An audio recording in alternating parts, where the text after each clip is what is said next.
All right, it is 7 o'clock. Good evening, everyone. At this time, I will call to order the February 15th regular meeting, Gahanna City Council to order, and ask for the roll call. Angelou. Here. Bowers. Here. Merrick. Here. Gettysburg. Here. McGregor. Here. Renner. Here. Schnetzer. Here. Thank you. And Nancy, at this time, if you would provide the invocation and the Pledge of Allegiance. Okay. Father God, we ask your wisdom for us as we deal with the issues facing our city. We also ask for your protection for the many employees across the state working to keep our roads safe tonight and tomorrow. We also especially ask your protection for the men and women of our police and military forces. Amen. Amen. Now for the pledge. I pledge allegiance to the flag of the United States of America, to the republic which stands one nation, under God, indivisible, liberty and justice for all.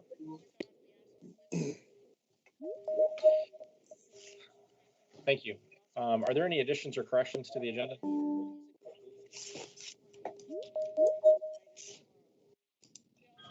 Not appearing, we go to visitors. As of last notice, there were no visitors wishing to speak this evening. April, is that still correct? I believe the Hoffmans would like to speak. Okay. I can't hardly hear them. Brenda, are you on? Hello. Hello. Carol wanted to speak. Hello, can you hear me? Yes. Okay, Carol wanted to speak. I was just setting up his phone. If you'll give me half a second, I'm going to switch it over to his cochlear implant. Certainly, take your time. Carol, can you hear them? Someone speak to him. Hi, Carol. How are you this evening? Can you hear Yeah, pretty good. I got you guys. Thanks. Mr. Hoffman, if you would give your name and address for the record, you have 3 minutes, sir.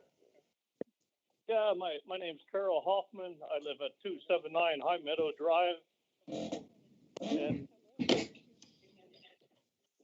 what I wanted to speak tonight was in regards to the pad transformers that are pretty much in about every 4 residents has one located somewhere in their backyard. But I spoke to Mayor Jadwin and the attorney Ray Malarski back in August the 5th to be exact, and I provided them with the exact documents that I emailed to all the council members. So I had a personal experience with this years ago, and I witnessed someone being hurt by the power transformers and they were trying to just make a disconnect, and they didn't have enough clearance. So I witnessed the poor guy passing away when they were trying to work on him to revive him. But anyway, back in the summer of 2020, one of the neighbors was having a fence put in, and he asked me if I would oversee things because they were going on vacation. So I spent some time over in his yard, and they have a power transformer in their backyard. So while I was there, I witnessed seeing a decal that I never really paid any attention to because there's not a transformer in my backyard, but it's an AEP decal that lets us know that we have to have 10 feet clearance in the front of the box and 3 feet all the way around. But our code doesn't call that out.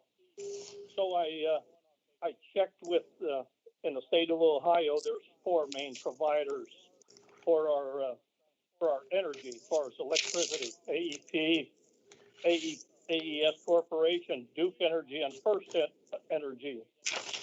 And I got all the documentation that they have as far as requirements for maintaining this clearance for safety for the personnel that has to work on the transformers.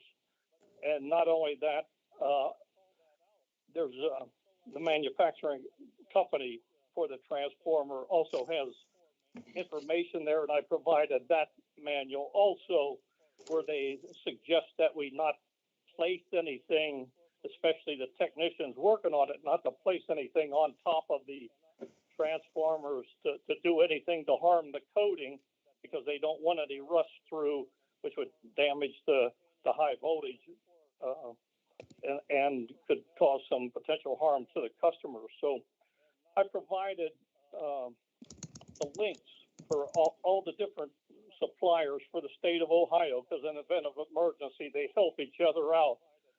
But I see the need to change our code, and I gave the areas in this email where I looked up myself. There could be others, but there's one in the fence standard, and there's one in the utility standard.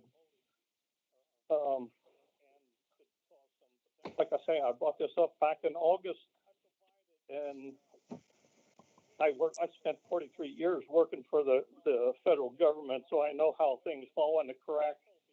And I'm not saying that would happen or that's going to be the case, but I want to go on record as speaking on behalf of safety for the people that keep us in power. So I provided some pictures that Mayor Jadwin and Ray Malarski didn't get to see. You can see in the first one where someone's storing mulch. They had it there all summer. The second one, there's a wheelbarrow on top of the transformer, which is still there to this day. And then you can see there's different shots of the transformers and how there's overgrowth of trees and all kind of stuff. So it makes it to where it's not easily accessible, and they don't have the 10 feet of clearance. And it's pretty obviously this would create a safety hazard. When you look at the manual that Central Maloney, the company that makes this transformer, the front page of the manual shows the individual using a hot stick to defuse the transformer.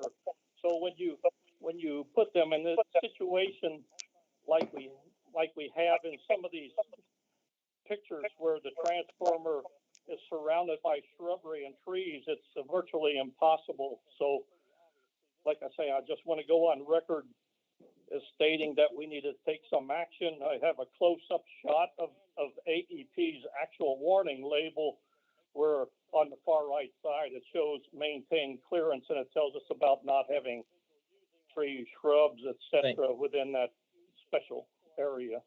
Thank you, Mr. Hoffman. Okay.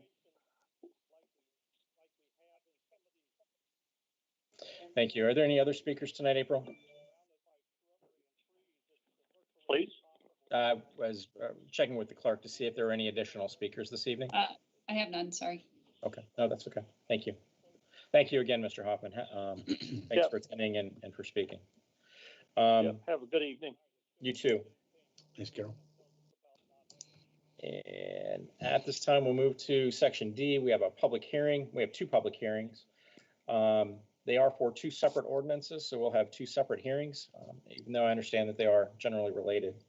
The first public hearing is on ordinance 086-2020, ordinance to amend the official zoning map of the city of Gahanna, adopted by ordinance 19896 on November 19th, 1996, and is subsequently amended, changing the zoning district of a 17.90 acre, I'll come back to that, plus or minus acre parcel located off of Hamilton Road, PID, number 025-013-767 from Select Commercial Plan District to Limited Multifamily Residential Development, Larry Canini applicant. This hearing as written notes 17.90 acres, and as I understand it, that has officially been changed to 14.4 acres. Just want to make that clear that the acreage is actually 14.4, not 17.9. And if this goes forward to the legislation, I believe there's legislation following this, that will be amended to reflect that same number as appropriate. If I may go over our public hearings. The administration will have a few minutes before the hearing is opened to provide any general commentary with regard to the project or the issue at hand, which is the rezoning. that is on the table. And after that time, we will open the public hearing for 7 minutes for proponents of the zoning change. We'll then have 10 minutes by opponents, which will be followed by 3 minutes for rebuttal available to the proponents. At this time, I will open the public hearing at 7:10 and ask for, before anyone speaks, does the administration have any comments they wish to make with regard to this? Yes, Council President Lyric, I appreciate that. I'm actually going to kick this to Michael Blackford, as this is a matter that's come from the Planning Commission, and he can give an overview as to what this issue is and why we're here tonight. 1 second. Officially, we have not opened the hearing. We will do that post these comments. Thank you. Thank you, everyone. Michael Blackford here. And what we're actually here, this first item specifically, as was stated, was to Michael, rezone. You would pause for 1 second.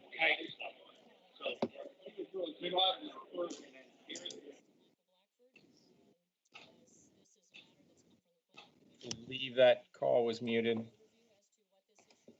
Go ahead. Oh, thank you, Mr. President. 14, just over 14 acres. It's a rezoning from Select Commercial Plan District, which is a commercial and office zoning category, to a limited overlay multifamily residential district. So tonight is really the first step in a series of applications that would be required in order to develop this piece of property. If the rezoning is approved, there's the companion request next on the agenda, the variance for offsite park space.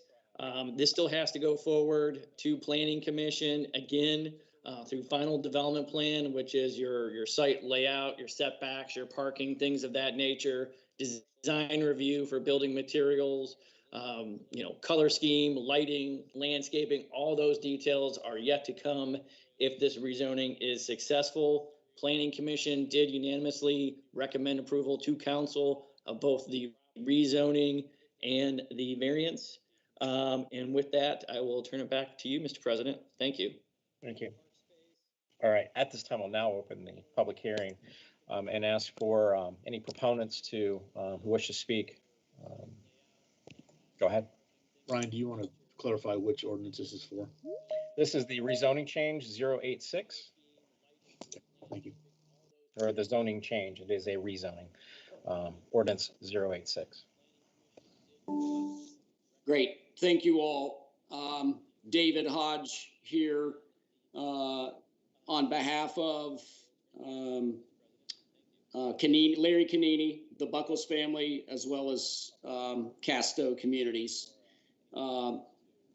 Grateful for the opportunity to be here. Mayor Jadwin, Council President Lyric, all other council members.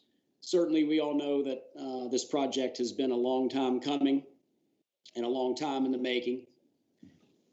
This is a targeted development site with multifamily residential identified in the city's relatively recently adopted comprehensive plan.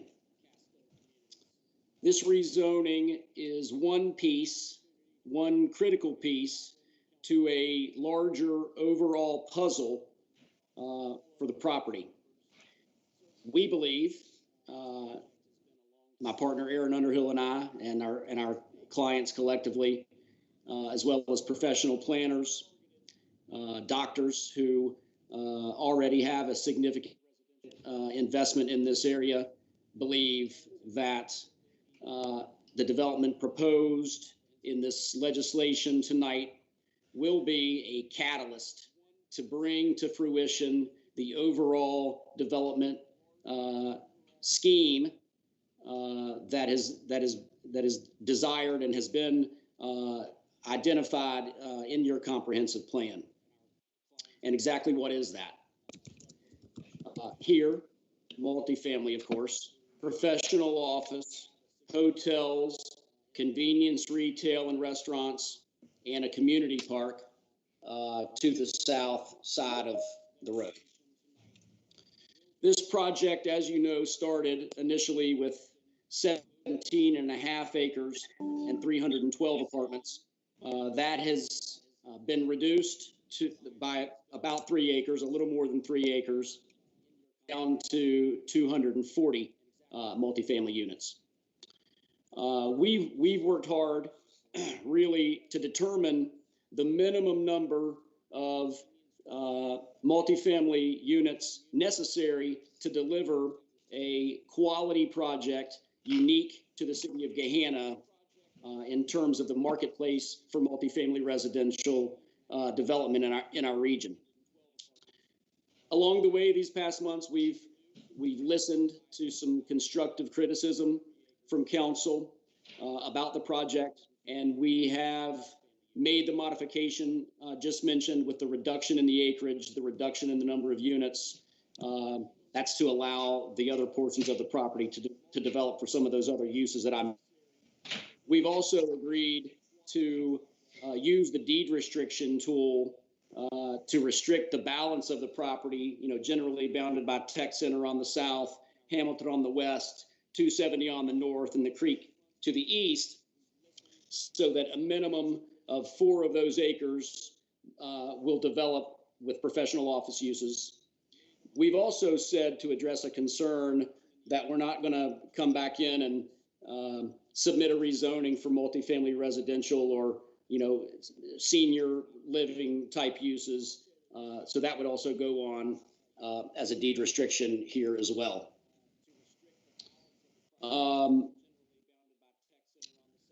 We, most certainly all of us here, have had a lengthy and an in-depth discussion about various tax structures for economic development.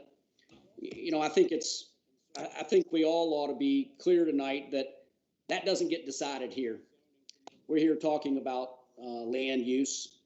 We're talking about implementation of a first step that can serve as a catalyst to make all of the other things happen, with infrastructure improvements, as well as some of the land uses to make this global master mixed-use development come to fruition. The discussion about economic development has started. It's going to continue with all of us over the coming months, but that is not on the agenda tonight, and it won't be for some time to come. We've talked about it. That worm is turning, but that's not part of what we're here to discuss tonight. Again, we're here to talk about land use in furtherance of your comprehensive plan. One of the things that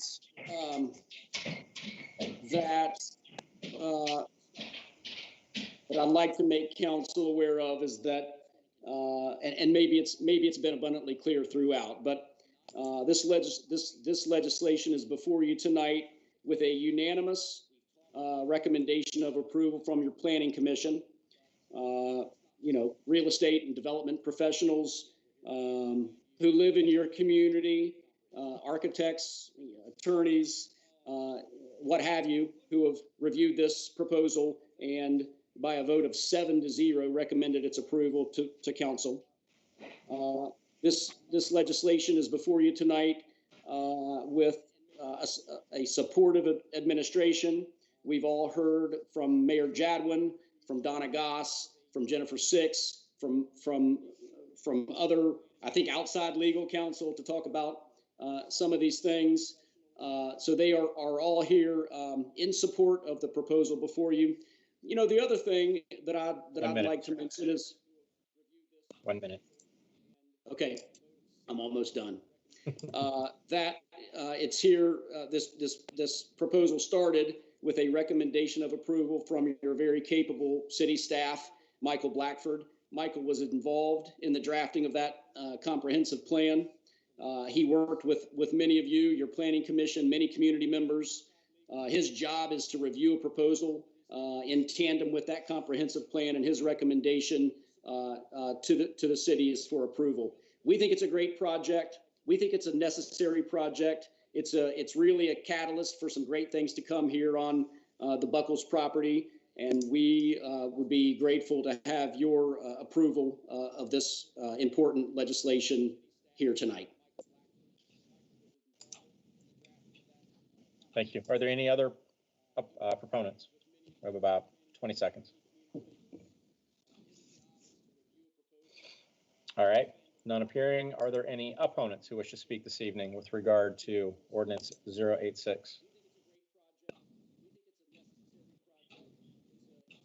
April, do you have anyone that you see? Mr. Lyric, this is Brenda Hoffman. Do I have an Hi. opportunity to speak? Yes, at this time, it is any opponents to the project? I am an opponent conditionally. My name is Brenda Hoffman. I live at 279 High Meadow Drive, Gahanna, Ohio. Just as the gentleman stated, as a developer, this is all about zoning right now. But throughout the whole conversation, what continues to come up is that this is another intended use for Casto. And I would just like to stipulate here that unless we can really clean up our behaviors with code enforcement, with quiet hours, with noise, with lighting, with Casto, I would like to say I'm completely against this. I do believe we need development. I do believe we need it in the worst possible way. But there needs to be some real, honest, soul-searching stuff put on paper to protect the residents when it comes to Casto. We've had 20 years of lies over here at the Villages of Gahanna. So I'd just like to bring that up to everybody involved. We've had 20 years of lies. You guys are going to tell us this is just about zoning. Oh, we're going to put up a berm. Oh, you're not going to have noise. Oh, there'll be no overnight deliveries. Okay, we believed you the first time. We don't believe you anymore. And this is not personal to anybody in this administration. Please do something seriously well thought out. Protect us. Thank you very much. Thank you. Are there any other opponents who wish to speak?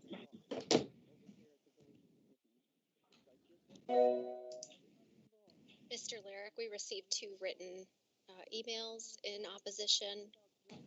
Yes, willing to acknowledge that, yes, there are 2 emails that were sent to council. If you haven't had the chance to read them, please do so. Unfortunately, they were not able to be here to speak this evening. And then I'll do one last call for any opponents who wish to speak with regard to the project.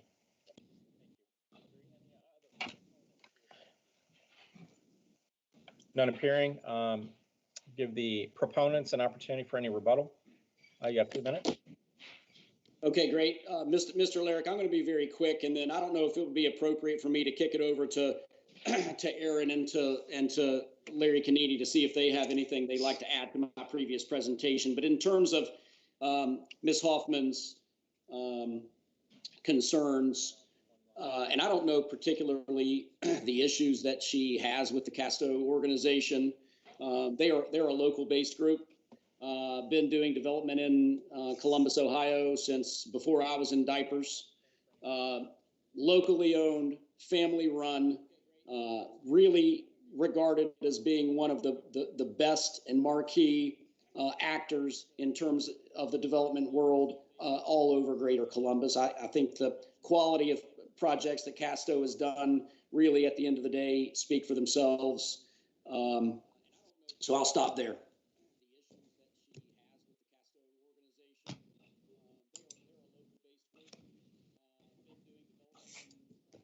I guess the other thing I would say, Mr. Lyric, if I've got another minute, is as Mr. Blackford said, this would not be the end of the road for this development proposal.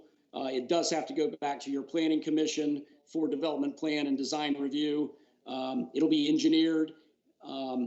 This thing is almost at this point standalone in terms of its location, but in working with city staff, the city engineer, excuse me, the planning commission and others, will certainly continue to work collaboratively with folks and do what we need to do on site to mitigate those types of concerns.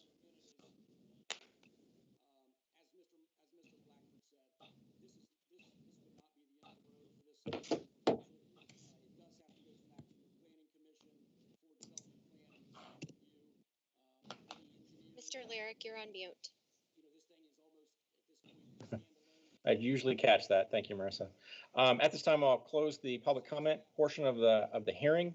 I see Mayor Jadwin has your hand up. And at this time, if you have any comments or any additions you would like to make.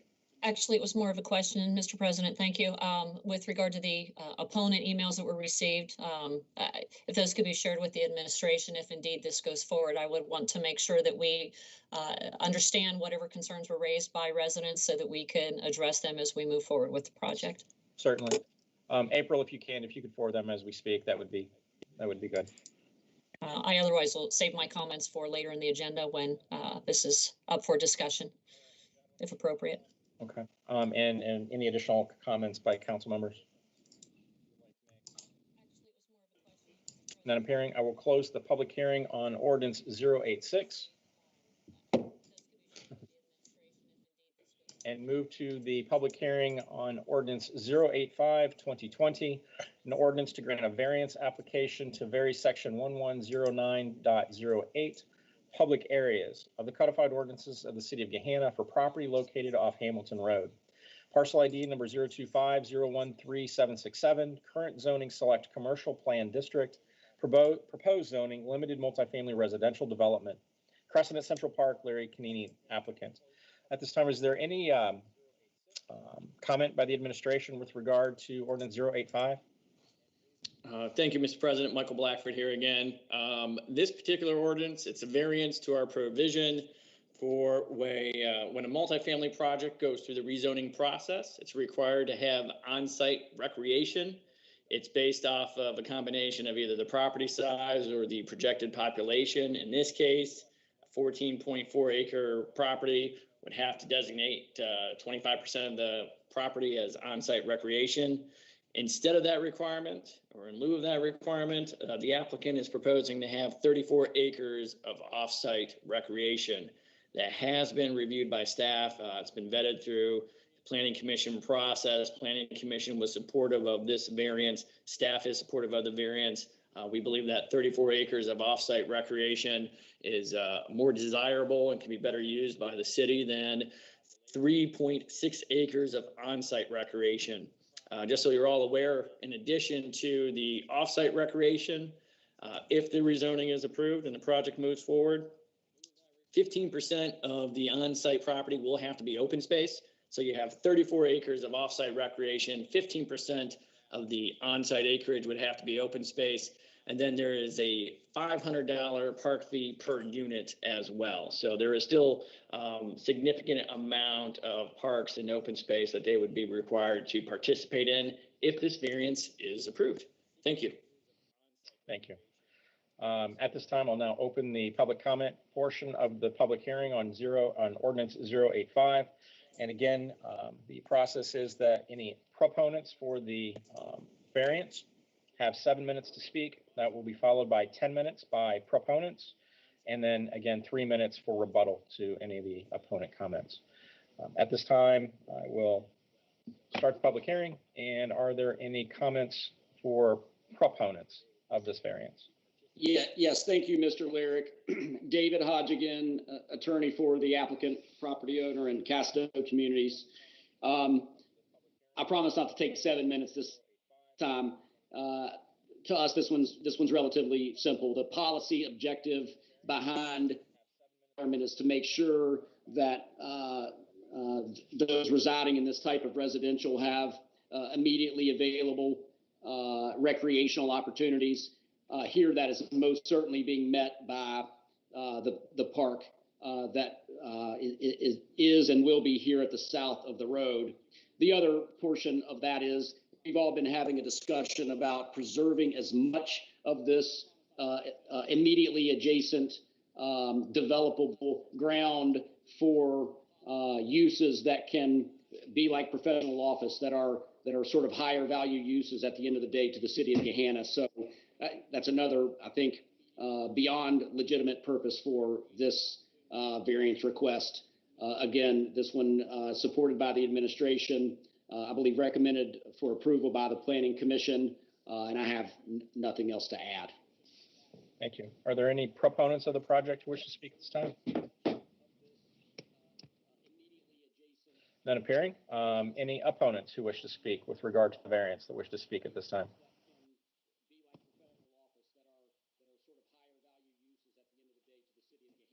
one more shot. April, do you see anyone, or is there anyone of the peers that they wish to speak against the variance ordinance? No, sir. I don't have anybody in email. At this time, there are no opponents. Are there any further comments or final comments with regard to the project?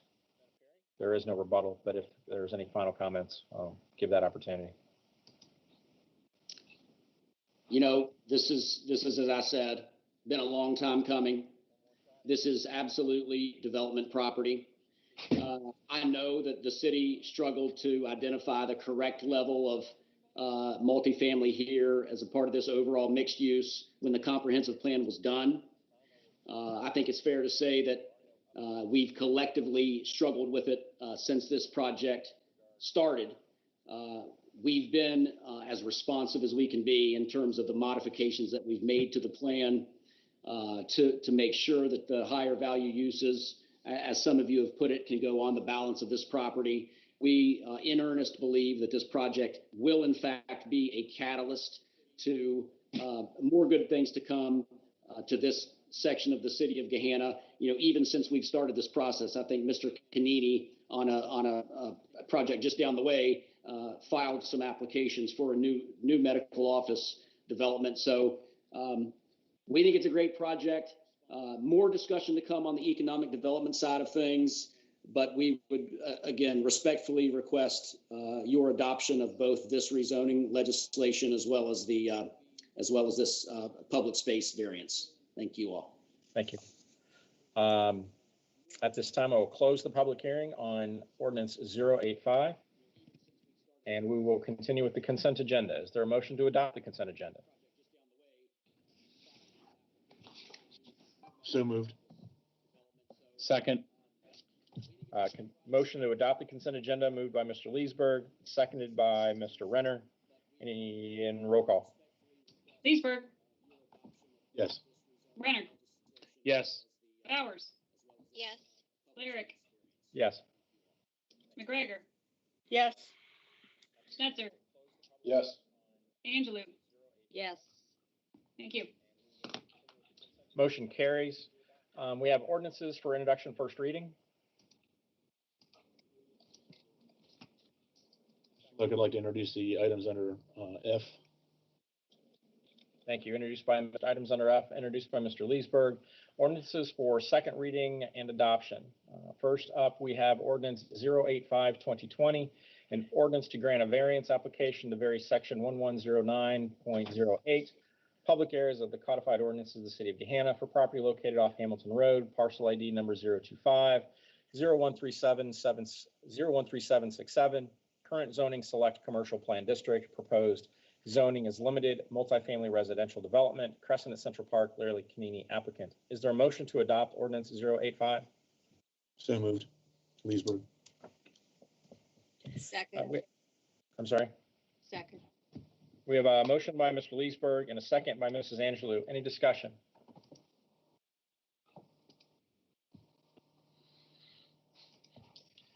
No discussion? Yes. Yeah, thank you, Mr. President. So I guess now would be the appropriate time to maybe ask for supplementary information, some lingering questions for me. Two of them specifically remain. I'm looking for some estimate of the make-whole cost associated with this project as it relates to the school compensation agreement. A range or a ballpark would be adequate, along with some information surrounding the source of those funds. And then, to the extent possible, I'd like some information surrounding next steps. You know, again, this is being delivered as a master plan, but yet it is piecemeal. And the first step in that piecemeal approach is a rezoning. I'd like to know reasonably what happens next. So I don't know if the administration can weigh in on that. Sure. And I actually think the best way to respond to this would be dividing this. And actually, if Mr. Underhill is on the line, he has done some significant evaluation on the first question that Councilman Schnetzer has asked with regard to the incentives, how this would impact the city, study of the school compensation agreement, et cetera. And I actually think that he's best positioned to respond to this. So, Mr. Underhill, if you could take a pass at the first question, and I'll circle back for the second. Sure. Can everybody hear me? Yes. Okay, thank you. Mr. Schnetzer, thank you very much. I appreciate the opportunity to address this. And, you know, the candid answer about this city agreement with the school district is it's over 20 years old. It is frankly very poorly drafted. Not probably none of us were here, so I'm not disparaging anybody.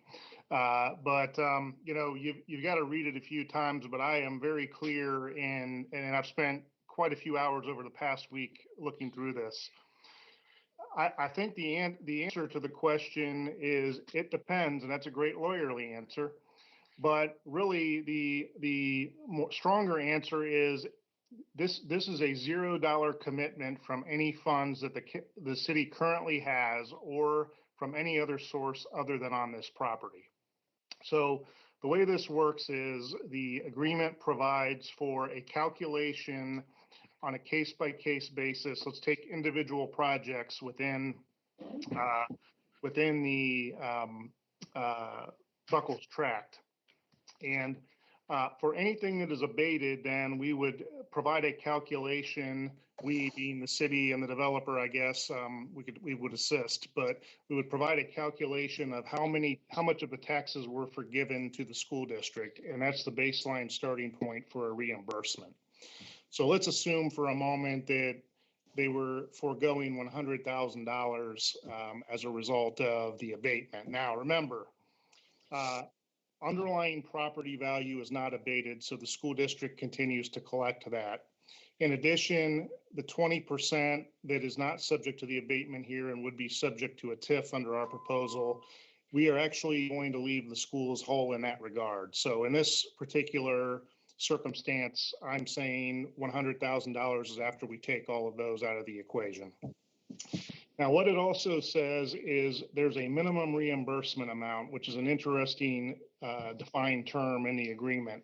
The minimum reimbursement on an annual basis equals 50% of that $100,000 value, essentially. Now, it goes on to talk about where that reimbursement is to come from. And essentially, I think there are 5 or 6 buckets from which it would come.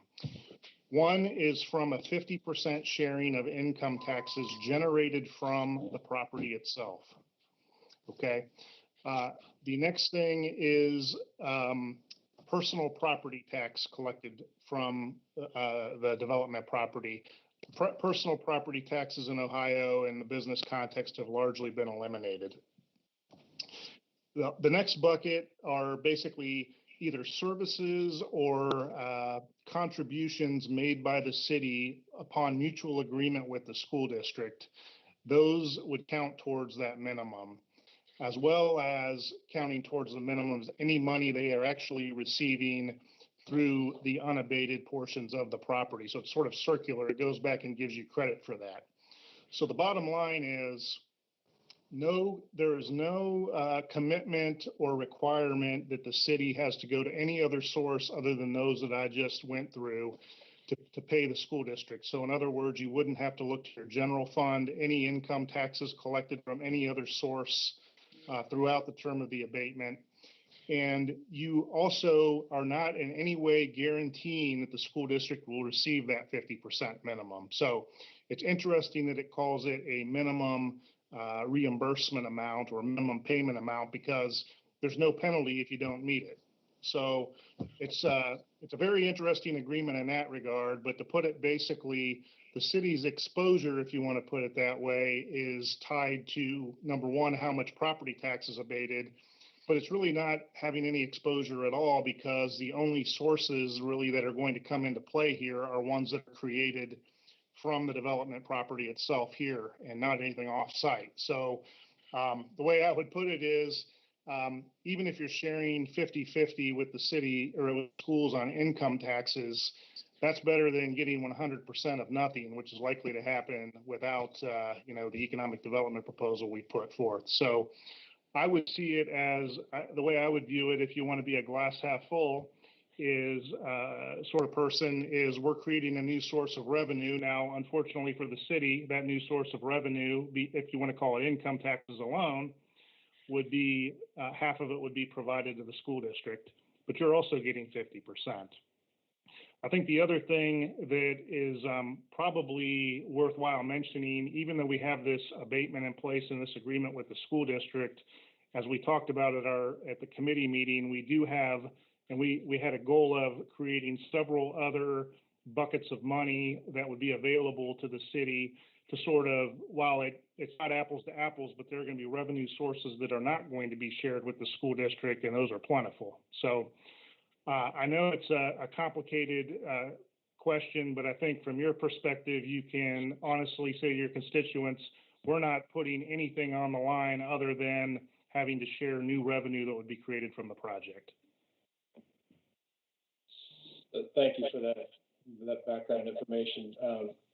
On the topic of the compensation agreement, I guess, like any agreement structure that is evidently so convoluted that it takes a team of lawyers and economic development professionals at least a week to decipher is not only a barrier to us here trying to make these decisions, but I think it's a barrier to the democratic process by prohibiting the layperson from understanding issues impacting their own community. So clearly this thing needs to be revisited and reworked and simplified, but we're not going to do that here. Do we have just, I mean, is this thing so convoluted that it is absolutely impossible based on your applicant or your client's estimates of what this project will cost to construct and the fair market value thereafter? Is it impossible to provide a range for what the monies due to the district would be? Well, it is, but you know, frankly, if I were to provide my opinion, I think the value to created here in terms of improvements and the value associated with that and the tax revenue that it will generate on a millage basis is likely to far exceed any sharing that is going to happen in terms of that 50% from income taxes. But I guess the way I would put it is you could look at it as a cost to you as the city, but on the other hand, it's money that wasn't there to begin with. So, you know, that's now the other thing I'll say is I've done work, and David and I, last time I counted, in nearly 40 different jurisdictions in Central Ohio. And that gives us a unique perspective, and we have a little bit of knowledge of what goes on in other places. It is not at all unusual for a city to share income taxes like this. In fact, I'd say it's the norm where there's an abatement. And I've seen anywhere from a 25% sharing to a 50% sharing. So you're at the higher end of that. The difference here, and I think sort of the miss in the agreement, is that typically the sharing will cap out at what was lost by the school district. So while they may be worse off, they're not going to be any better off. And here we have no maximum ceiling. But I think in the event that we would exceed that ceiling in terms of reimbursing the city through the schools through income tax revenues that are much greater than the real estate taxes that have been abated and enters into that calculation, boy, we are all big winners here, because that's going to be a ton of jobs and a ton of payroll tax. So, you know, I think as jobs are created and income taxes are collected, and as those numbers get higher, everybody wins. Okay, but the bottom line answer is that the revenue stream is limited to those that are generated by the project, right? Okay. That's correct. Okay, thank you. Before there's other questions, I want to clarify something just to make sure I'm following. The first item you said was payroll. As a residential property, does that include not payroll, but does that include income tax collected from residents who work within the city? That would be really impossible to calculate. That's why I'm asking. Well, yeah, in terms of the residential, I would say that, I mean, inevitably, there's going to be some people who maybe work in another community, and maybe that's I can't remember what the recent changes you've had with your income taxes, how credits are given, but essentially, let's assume a person lives in the facility and works in the city, just in this example, is that somehow split and directed to this? Or is it simply payroll of an employer in the area? Great question. The way that Ohio law works is you are taxed based on your location where you work. So if you had a situation where the person worked in Gahanna but also lived in this community, in my opinion, that would not be a source of revenue for reimbursing the school district. That money was derived from another location off of this site. Off the site, okay. And then the other one, just again for clarification, is contribution. You mentioned three things: the payroll item. I don't remember the name of the other one, but you said essentially it's not in effect in Ohio any longer. And then the third one, what I noted was contributions by city, and looking for clarification of that. Yeah, and I'm going to try to pull this up really quickly so I can provide it to you verbatim.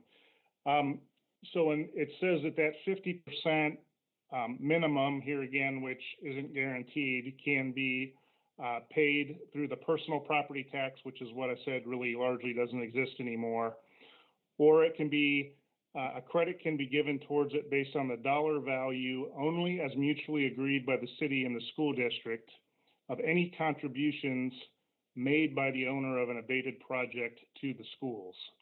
So let's assume for a minute, maybe we had a big office building here and they wanted to be a good corporate citizen and they wanted to throw $50,000 at the schools. That would count towards your credit, but that's obviously voluntary and probably not likely, frankly. Also, it talks about a credit for the dollar value only as mutually agreed by the city and the schools of any contributions made by the city to the schools or services provided by the city to the schools. So in that case, it would require this council's consent in order to make that contribution, which obviously, given that you're already sharing 50% with them, you're not going to do that if you're financially reasonable. Back to the 50%. So effectively what I've heard is there is no payroll. So that's not that doesn't get split off to go to the schools. There is no personal property tax in Ohio at this time effectively. So that is not any type of arrangement. And then the third item, contributions by city, at least that's my note. Those are only by approved agreement. And if that agreement doesn't exist, then there is no payment. That's correct. And there is no arrears or any accumulation over time or anything like that either. That's correct. And I would say, and I think Mr. Lyric, in where you're kind of going with the question is, let's take the multifamily in particular. While there'll be an abated amount of money, there may be very little income tax coming from it to share, so you're not forced to go off of the Buckles tract and find that money anywhere else. So in that case, the schools are really, that's not a winner for them, right? They're not going to get anything back on that one. Where they're going to get their money back is on the other more job producing sorts of development. Okay. Thank you. That helps from a clarification standpoint. Any other questions by council? Or discussion amongst council? I think Marissa has her phone. Yep. Yes, I have a question just for clarification, and I absolutely, maybe Ray should weigh in first because I think that might be important. Team meeting.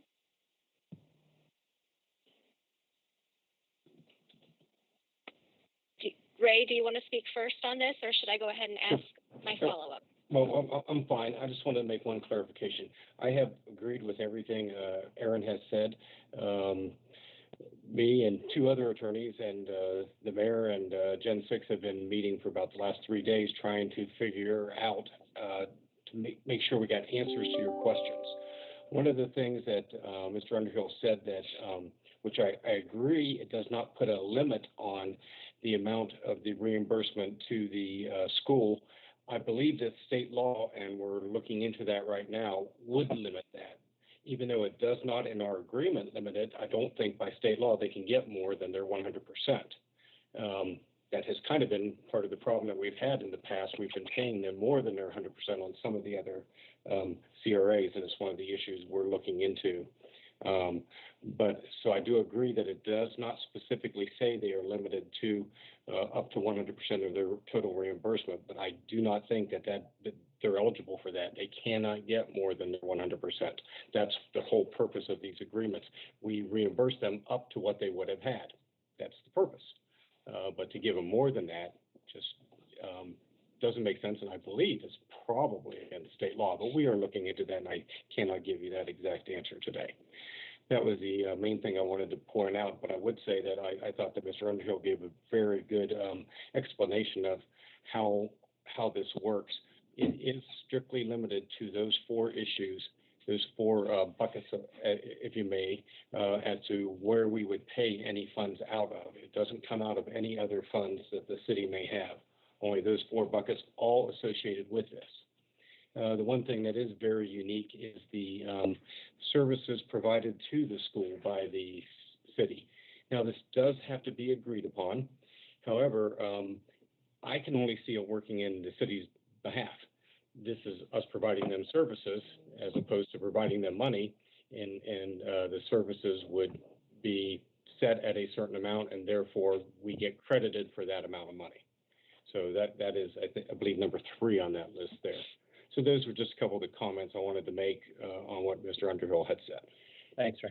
I didn't see your hand, sorry. And Marissa? Yes, thank you.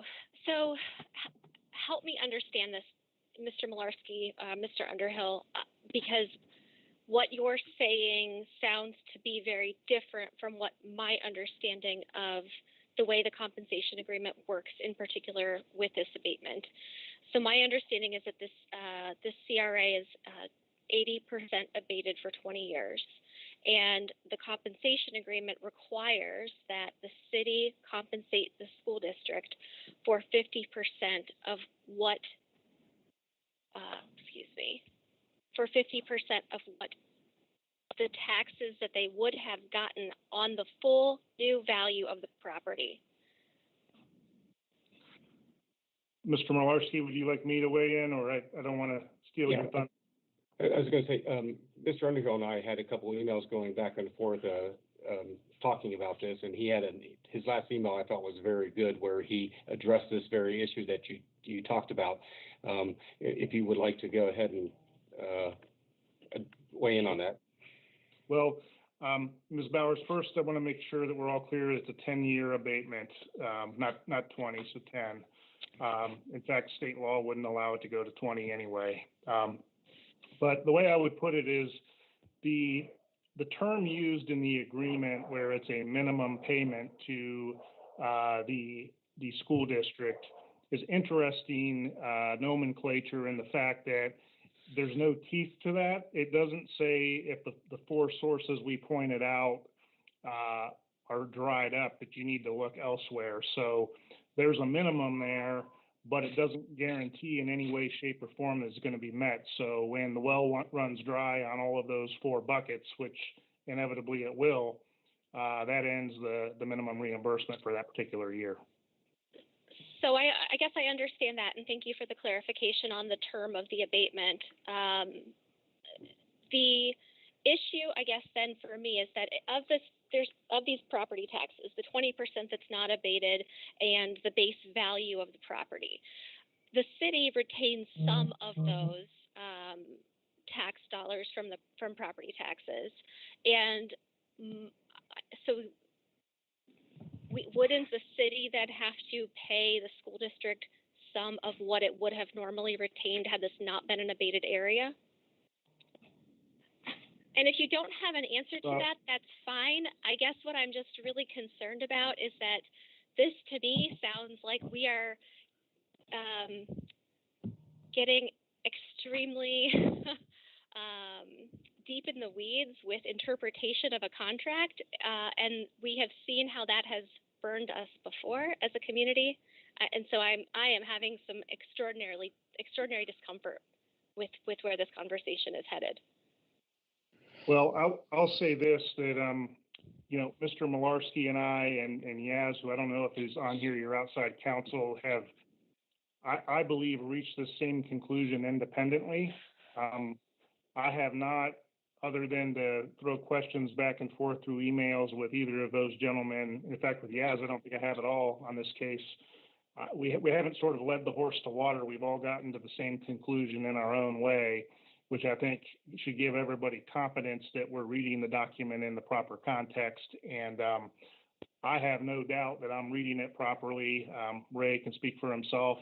What I'll say is it's inartfully written, but I don't think it's inartfully written in a way that you can't, everything when it's written, and especially if something's 25 years ago, it has its own context. Part of the problem is we didn't have the context in which it was written to really give us the background on it.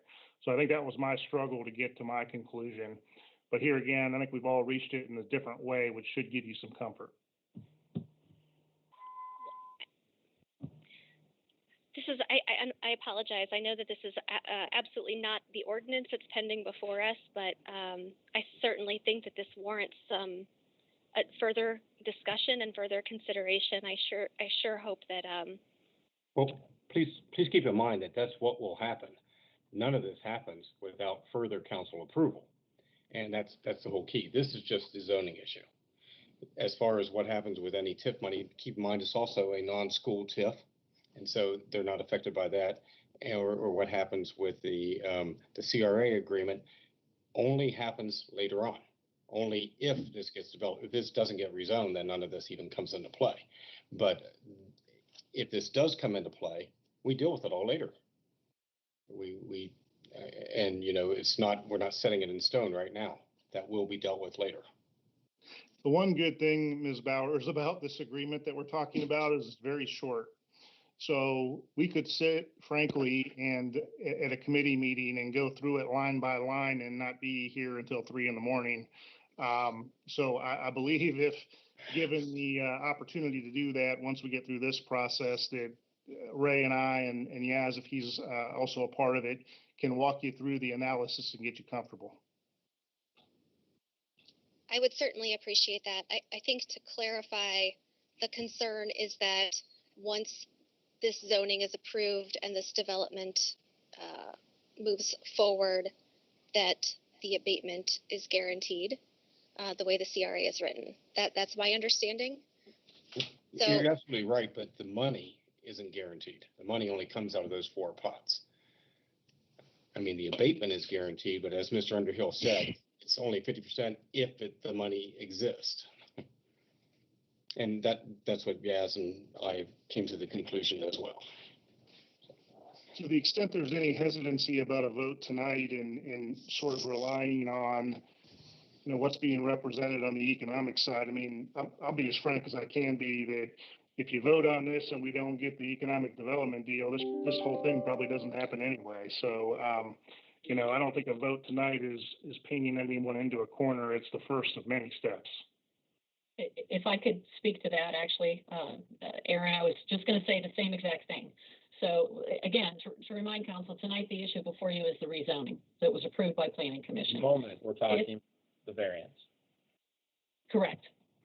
So if that is approved, if the rezoning variance is approved tonight, the next steps would be with we're not talking about the zoning variance, a zoning change at this time. The ordinance that we're having a discussion on is the parks variance.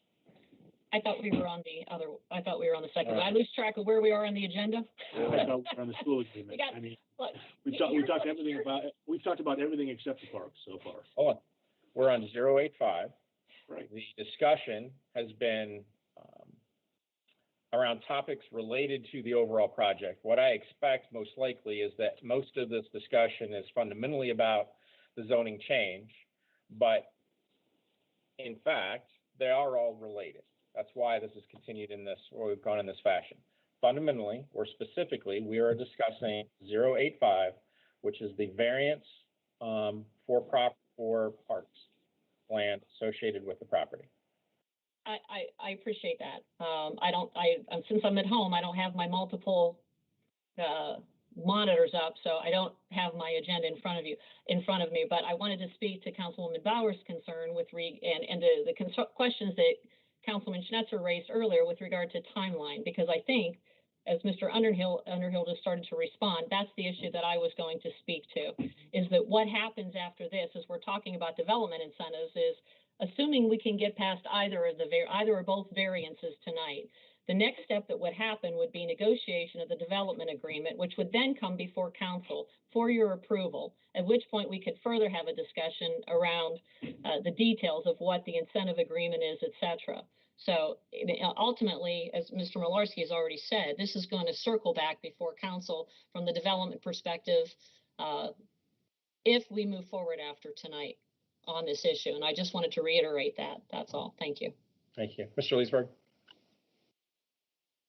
Again, I was going to point out that we're talking about the variance for the parks and everything else and not the school agreement. But since we brought up the school agreement, if, as Mr. Underhill pointed out, there's a 10-year cap on an agreement like this, why is our school agreement in perpetuity? I mean, I believe the abatement request is a 10-year. Yeah, so what would happen, Mr. Leesburg, is that each individual project within a CRA has its own 10-year period that applies to it. So in other words, when we have the first project that comes through in a CRA, it itself will go through years 1 through 10 abated, and then the next project may start in year 3 and it will be subject to an abatement year 3 through 13 or whatever it would be. So that's why the agreement itself, well, it extends in perpetuity, which is a bad thing in and of itself, but that's why it doesn't marry up with a 10-year term. Okay. Any further discussion with regard to ordinance 085? Nora, you still have your hand up. No further discussion on ordinance 085. We'll have roll call. Leesburg, Yes. Angelou, Yes. Lyric, Yes. McGregor, You're Muted, Nancy. you're muted. Yes. Brenner, Yes. Schnetzer, Yes. Bowers. Yes. Thank you. Motion carries. At this time, I'll ask for a motion to adopt ordinance 086-2020, ordinance to amend the official zoning map of the city of Gahanna adopted by ordinance 19896 on November 19th, 1996, and as subsequently amended, changing the zoning district of I'll come back to the 17.90 plus or minus acre parcel located off of Hamilton Road, PID 025013767 from Select Commercial Plan District to Limited Multifamily Residential Development, Larry Canini applicant, and ask for that motion to adopt ordinance 086 by substitution, referencing the update to the land area to 14.4 acres. And April, is that the only change? Yes. So and that is already, I'm sorry, Leesburg, Mr. Leesburg, hold on 1 second. And that is already documented, correct? Correct. Well, we need to amend this legislation to make that change. We need to amend this legislation, but we already have documented legislation covering the amendment? We don't have documented legislation. What the legislation in front of you is what we have. We need to amend it to change that 17 to the 14. Okay. But you've been discussing 14 all along. It's just, it changed in between introduction and now. Actually, the actual legislation text in our schedule for ordinance 086 does reflect 14.4 acres. That change was made after this legislation was introduced. Yes. And so the ask is, going back just with confirmation, the ask is to adopt ordinance 0686 as amended by substitution. And let me continue quickly. If that motion is what is presented, we will then have one motion and potential second and discussion. We will not have a motion to amend followed by a motion and action on the actual legislation. Any questions?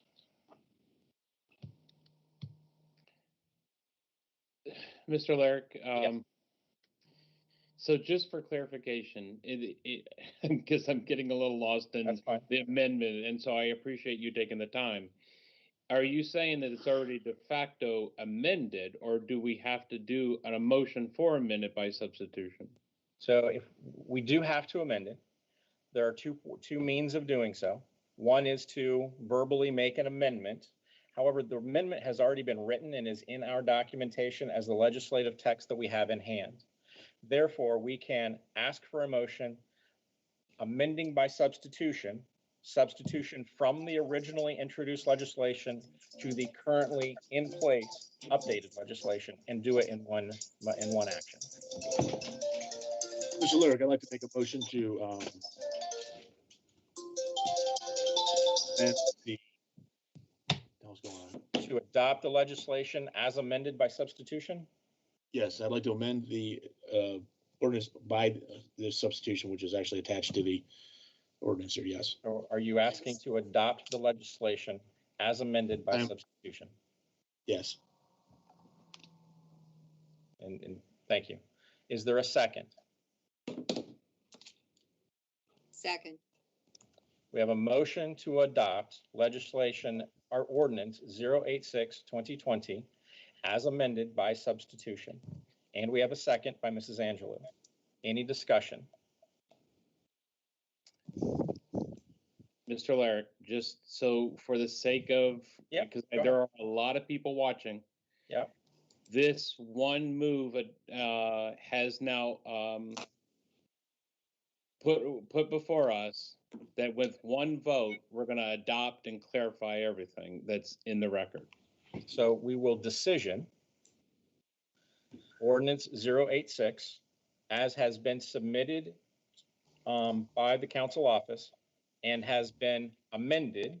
Motion has been to amend the originally introduced legislation by substitution of the documentation that we already have.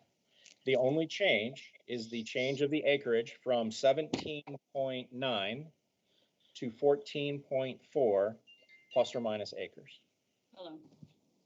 So we're decisioning 14.4, not 17.9. That is correct. All right, perfect. And that is the legislation that we have in our schedule and in our documentation. Yep, perfect. Okay. Mr. Chair. Mrs. Angela? If you look at the legislative text, which is on iLegislate, it has it all right there. Yes. 14.4. Yes, thank you. You're welcome. Is this a discussion period, Mr. President? Yes, Mr. Spencer. If I may? You may. All right. So forgive me, since we were on 085, probably not the technically appropriate place to ask this question, but I'm hoping perhaps the administration can weigh in a little bit more with some details regarding those next steps. Again, call it whatever you want, next steps, roadmap, subsequent steps. The things that I'm looking for is conceptually, how does the development agreement come into play? There's been suggestion that we might have deed restrictions and NCA and so forth. I'm just hoping to get a little bit more clarification on how all of that might unfold if this moves forward in the affirmative this evening. Yes. Thank you, Councilman. I'm happy to respond to that, as well as I think Mr. Blackford. So just to begin, as I was alluding to earlier, if the rezoning is passed this evening, we've certainly been having discussions with the developer in general, but we will begin in earnest discussions and negotiations of the development agreement after today. There's a 30-day cooling off period before legislation could be signed. So I would anticipate that by the time the cooling off period were to expire, we would be in a position to bring forth a development agreement before council for review, discussion, and approval. We've had discussions before about deed restrictions. That is something that the developer offered to do. We did not ask the developer offered to do that in an effort to address concerns that have been raised by council with regard to potential future use of that property. So it would be my intention to have the deed restrictions included as part of the development agreement. I believe Mr. Canini in the I think the last council meeting already acknowledged as much, that that would become part of the development agreement. I know transfer of the parkland was raised as well in the last meeting. I think Councilwoman McGregor raised that question, and Mr. Canini responded to that as well as to what the timing of that would look like, and that being a part of the development agreement as well. So we would bring the development agreement before council within 30 days or 30 days after the cooling off period is expired, if not sooner. And at that point, it would be up to council to discuss, review, and approve and adopt development agreement. If that is approved, then we'll move into the development building permitting process. And at this point, I'll ask Mr. Blackford to explain where it goes from there. Thank you, Mayor. So yes, like was stated, 30-day period before the rezoning is effective. Next steps from a permitting process standpoint would be filing of 2 planning commission applications, a final development plan and a design review. That is the site layout, building design, landscaping, lighting, parking, access. All those high-level details get refined through that process. It goes before a public hearing, similar to the rezoning. Planning Commission, ultimate authority on approving those applications. If that is successful or can be done concurrently with that, would be engineering plans, which is the more refined utilities, infrastructure side of things. Then you also have building plans for the actual structures. All that to say, again, if the rezoning is successful and those applications were to start in earnest, it might be, probably at least another handful of months, 6 months before they would complete the additional development steps they would need in order to start actually breaking ground and start construction. One key component here that's been proposed by the applicant is potentially having some value for the community, and I'd just like a little bit of clarity on timelines. Again, an NCA, is that part of the development agreement? Is that a separate process that could run concurrently / parallel? How does that shake out? May I speak to that? Please, Aaron. Thank you. I'm sorry. Just because I've done this a number of times, I know the city never has. I would say that the development agreement is going to largely provide an outline of what it is we're going to do. And in fact, we would attach those restrictions, and those restrictions, I would say, as a prerequisite to the city issuing building permits, would have to be recorded and evidence of that presented to you. And we'll put that in there as a condition in the city's favor. As far as the NCA and the TIF, the development agreement itself, just the way state law is written, will not be able to allow those to be created as a part of the development agreement. That will require separate legislation, and that'll be a whole new, especially in the NCA realm. And I hope if we're going to go down that route, this is a collaborative effort, because I think this is going to be a great tool for the city. And I would envision us having several meetings on that when that comes about. And but both the TIF and the NCA have their own legislative requirements in state law for their approval. So there would be subsequent steps even after the development agreement. Thank you. Ms. Byers, you had your hand up and then you lowered it. Do you still wish to speak? I do, but I would rather listen to maybe the non-council members, since it sounds like maybe they still have some input that they would like us to hear. Well, this is a debate among council and the mayor. I noticed Mr. Underhill's hand went up, though. I'd be happy to hear what he has to say first. I'm sorry. I think I just said what I wanted to say and didn't lower my hand. So, but still happy to answer questions. Stephen. I don't know if there was also a question from Councilman Snetcher earlier with regard to, Aaron, your hand's back up again. I think if you just hover over it, it automatically shows your hand. I did that before. Either that or you're just really eager. So, but Councilman Schnetzer, I think, asked earlier with regard to, a master plan. And, if this, first is the residential component, then what happens there? And I would, with Council President Larick's approval, invite Dr. Goss maybe to speak to what a development like that looks like in terms of what next steps would be when you truly have a master planned development such as this, and how that might work. If I may, hold on one second. Mr. Renner, do you want to ask or speak now, or do you want to wait? Thank you. I'd rather hear the comment first and then go, but thank you.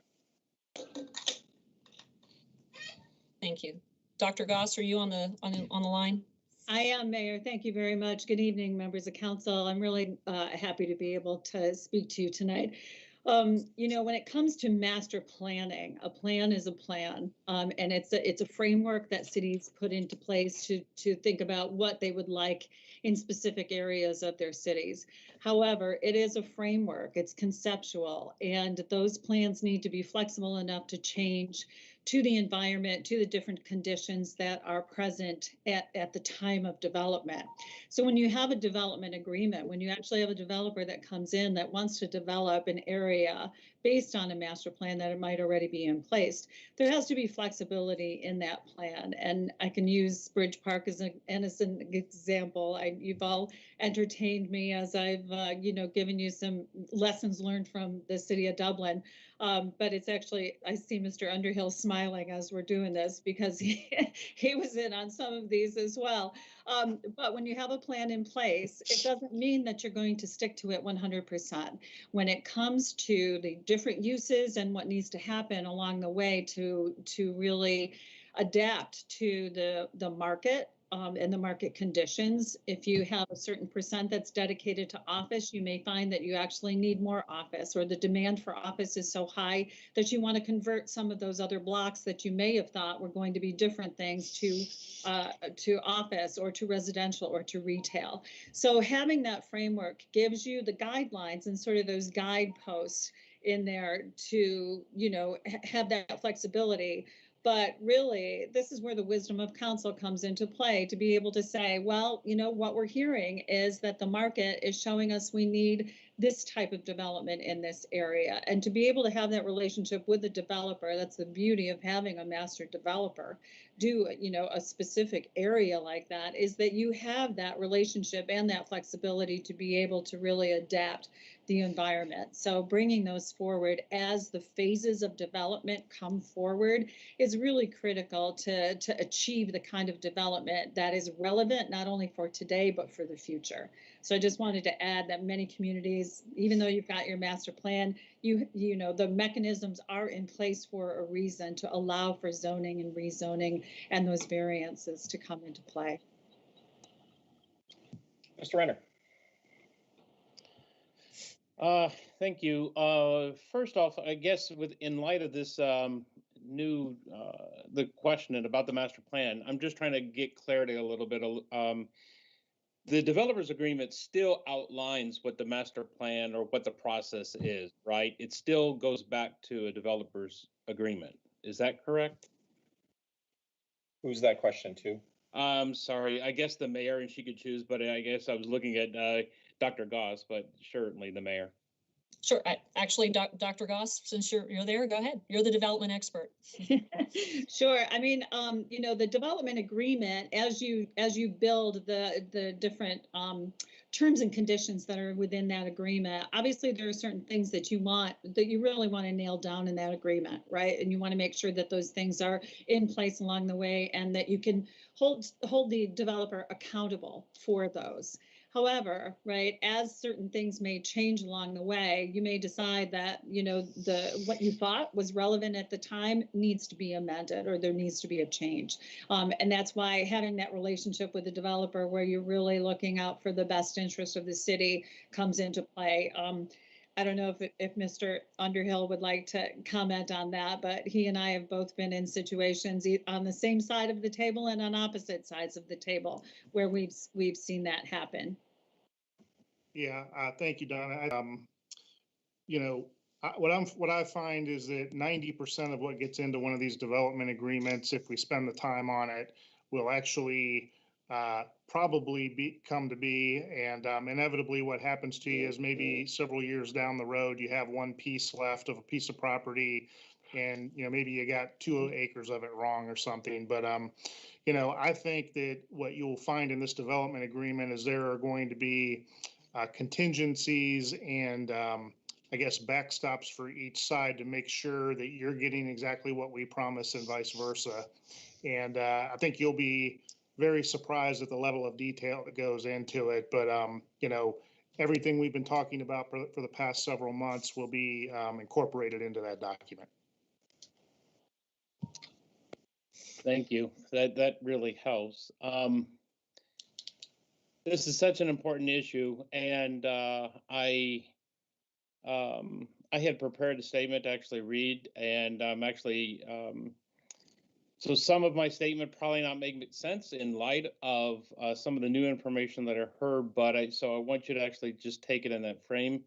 But I need to actually just get this off and done. I think we're going around and around a little bit, but I do thank everybody providing insight on this. I first would like to begin with thanking the Buckles family, Mr. Canini, and all his representatives for his commitment to developing what has become known as the Crescent at Central Park.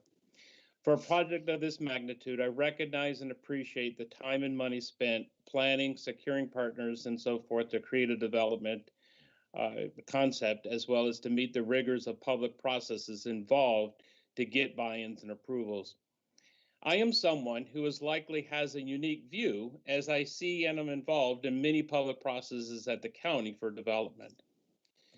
In my opinion, this process used to make this review and evaluation likely a lot harder than it ought to be. Council has three main jobs: appropriation of funds, consider and enact city codes, and evaluating zoning requests. While on paper before us is a zoning request under consideration, it is not nearly a simple zoning request as some would have us and the public to believe. The zoning request comes with attachments and has been billed of a project overall that is speculated to bring $50 to $55 million in revenue to the city over 30 years, as well as yielding 36 acres of parkland for water and riparian protections of the Big Walnut and a potential increased trail and other community amenities. Considering the zoning in absence of this context would be irresponsible. Underlying this great project are the tax incentives of abatements, TIFs, and an NCA, which we keep hearing and discussing. While these are normal in the development world, it is also very customary and prudent to share in parallel a draft developers agreement.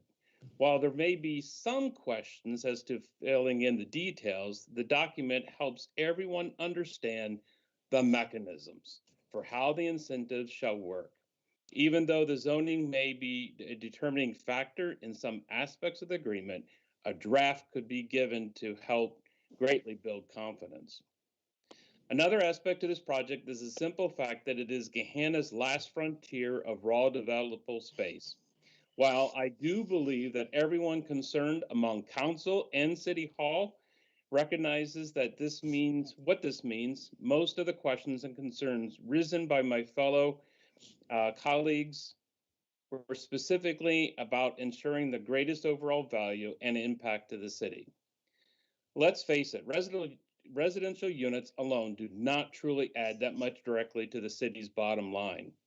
It's true that we know from citywide studies that an estimated 3 million more may be living in the Central Ohio area by 2050.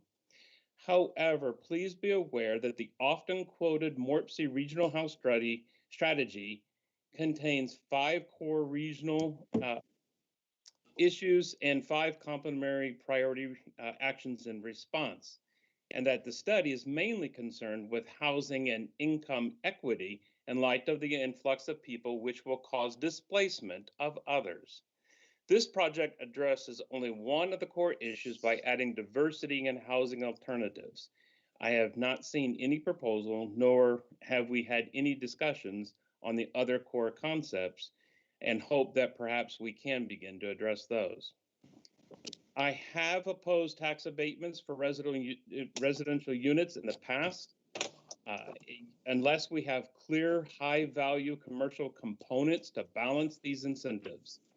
In that balance, commercial development projects do bring needed jobs that do directly and positively impacts the city's bottom line. The zoning request does not answer these concerns alone, and therefore we must consider the project overall. There was a fair amount of passion and finger wagging at our last committee meeting. I am really surprised by some of what I heard, as I did hear a fellow council colleague in exploring the use of performance incentives to ensure that we get the focus on commercial development we need. Council members have the legitimate right to ask questions, to explore options in their respective evaluative process.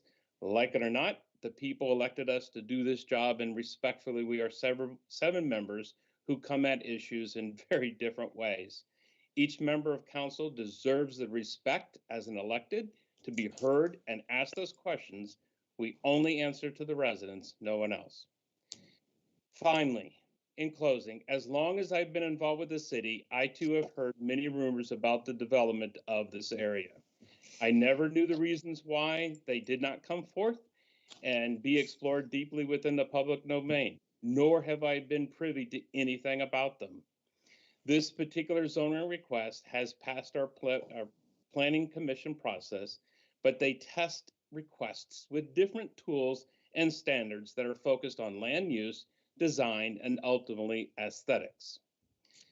This area is an island outside of the quote normal Gahanna, being on the other side of the I-270 outer belt, with great access both on and off this major highway. It is an area ripe for commercial success and development, but not too far away to have some positive influences on the Gahanna community and businesses. I do concur that this zoning request meets the land use plan as passed in 2019. In the absence of a draft developer's agreement, I am forced to have to rely on a document produced by Mr. Underhill et al. Entitled 2021-02-08 Presentation Underhill as the closest proxy for such, and will begin to measure any future developers agreement with these pledges and commitments, including those volunteered by the developer to make the covenants with the land. Mr. Gahanna, every once in a while, council gets an opportunity to vote on something pivotal. I have weighed this. I have had many anxieties with these issues, but I do look forward to seeing that the commercial development aspects come to fruition as those what have attracted me always to this project, as well as to the 36 acres of land to protect the Big Walnut. I wish it all the success Gahanna deserves. Therefore, taken in the aspects stated above, I will be voting in the affirmative of this project. Thank you. Ms. Bowers. Thank you. Thank you, Mr. Renner. This vote, this project is like reaching the top of a first big hill on a roller coaster. And if it passes, we all have to trust the track that we built through hard work, that it's going to take us where we want to go, relying on the expertise of other people to steer the first car. I want to vote yes. I want to see progress and multifamily projects in Gahanna. I want to see healthy partnerships with developers and builders and business people who value Gahanna in the way that I and my fellow council members value Gahanna. I cannot, in good conscience, wholly bifurcate the idea of what type of property should be built from the financial impact of that build. The fact that these questions, not just from me, but other members of this body, have been met with defensiveness or dismissiveness makes a yes vote hard, frankly. It was correctly stated at Committee of the Whole that no one has a monopoly on feeling protective of Gahanna. That's correct. But part of respect and trust means that we honor that we all have blind spots, and there is more than one person making a decision because we help each other see where one might be blind. Ultimately, I want development to occur. I support diverse types of residential, including mid-density and multifamily. I do not want for-profit development to be subsidized by my hardworking constituents. It is inappropriate and against my principles to ask a family, especially in a pandemic, to subsidize through tax abatements for a bigger profit margin. Abatements for residential projects are not the standard across Central Ohio uniformly. Developers are clamoring to put up residential because it's profitable. Important questions have been raised, and we haven't gotten answers to those questions yet. I do hope that they are ultimately answered as part of the development agreement. What financial mechanisms can be used to ensure that the rest of the property is developed commercially as has been promised, whether it's an agreement to hold back TIF reimbursements or claw back the abatement, or how reimbursement for the school compensation tax dollars the city will be paying from some bucket on the developer's behalf. We have residents asking about noise studies, about soil contamination studies, things that matter. I hope that the administration has these answers ready for our constituents, and not just the administration, but the professionals who are advising our administration. Thanks to the school enrollment study from Gahanna Jefferson Public School, we know that our school district is prepared for additional development and multifamily projects in our community. Those of us who are public servants, elected or appointed or hired, at our core all want what's best for Gahanna. Hard questions are asked not to stand in the way of development or progress, but to ensure that all angles have been looked at, risks have been mitigated, and that we all deliver the best outcome we can, not only for today's residents, but for the next generation. I remain concerned about the potential for disagreement between the school district's attorneys and ours, and I encourage us to make sure that we are prepared to make sure that we are following the compensation agreement in good faith while understanding the context in which it was negotiated, which was, my understanding, a series of litigation. The vote on rezoning and variance is informed by the promises that have been made during public meetings, and I expect to be incorporated into a development agreement presented to this body. Those include the deed restrictions as laid out in the presentation at Committee of the Whole on February 8th, 2021, and as described by Mr. Hodge and Mr. Underhill tonight, and the clear and good faith negotiations that must take place to protect hard-earned tax dollars of our residents and businesses. Thank you. Thank you. Mr. Renner, do you have something else to follow up with? Oh, gosh, sorry. I'll take the hand down. I'll go last, and I will be far more brief. My question has been with regard to placing housing in a segregated area of the community, or an area that is segregated from the community. It is carved off by a multi-lane highway on roughly two sides. It is bifurcated by a road in the middle, and it is also split off by the airport and another major road. There's no fundamental way to incorporate residential housing into the community as a whole, which has been my concern. I do commend the developers for the work of resolving essentially any of the human capable issues that have come up to the extent possible. One cannot ask for much more as far as effort put forward to accomplish that. But that doesn't resolve for me the geographic problem that exists with this particular parcel in residential housing.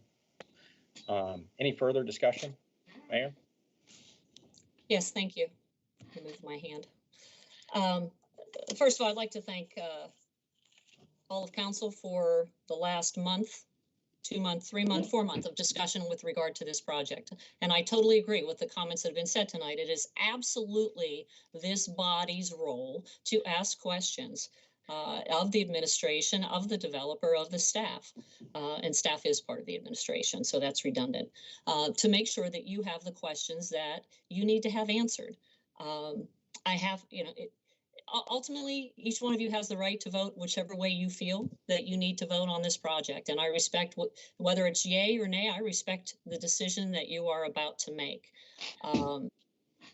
I would also say I'm a little bit at a loss as to some of the comments suggesting, that there has been anything but professional responses provided over the weeks of dialogue here. I know that our staff has worked very hard and spent a significant amount of hours engaging outside counsel, working with our city attorney, talking to development experts outside of people on this call right now, trying to find ways to address the concerns that have been raised by council.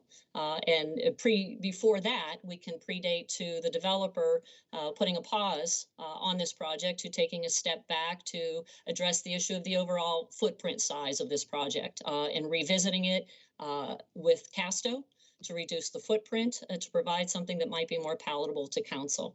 I really have enjoyed the process that has happened over the last several weeks with regard to the exchange of ideas, the creative thinking outside the box to try to address the concerns that have been raised in order to respond and make sure that not only council understands the decisions that have been made and why the administration has been so supportive of this, but our residents do as well. As Councilman Renner says, ultimately, at the end of the day, we work for them. And it is our job to make sure that we make development decisions that are in the best interests of the city and their best interest overall. This is a project, I've said many times before, it's a multifaceted project. It's 100+ acres in total with office space, commercial, retail, residential, parkland. In this case, we are working with a developer who has grown up in Gahanna. Larry Lane is named after him. His family has been vested in Gahanna for many, many years. And in all of the years of my conversations with Mr. Canini, I know that he is someone who has Gahanna's best interests at heart and wants to see Gahanna move forward. With regard to Casto, Casto is a developer who is it's a family-owned business that has been around for generations. They have built all around the Central Ohio area and beyond. They are a project developer who holds their projects. They don't simply build and sell off to the next person. They hold on to them. Casto builds a quality product. They're, again, a developer that's going to hold on and see an investment here. I understand Councilman Lyric's concerns about putting residential on this property, I believe, and thank you to Council Clerk for forwarding the emails to me that were raised earlier with regard to concerns about this project. I understand there's concerns about a residential component being placed in this land, which is just outside of John Glenn Airport. To that, I would say this. Let's talk about Casto again. Casto is a developer that's been around for generations of successful development. They are going to spend their own money, millions and millions of dollars, in building a residential component as part of this parcel because they believe that it is a perfect fit for this overall comprehensive campus-like transformative project that truly is a live, work, play environment that is so like every other development that's happening in communities all over Central Ohio right now.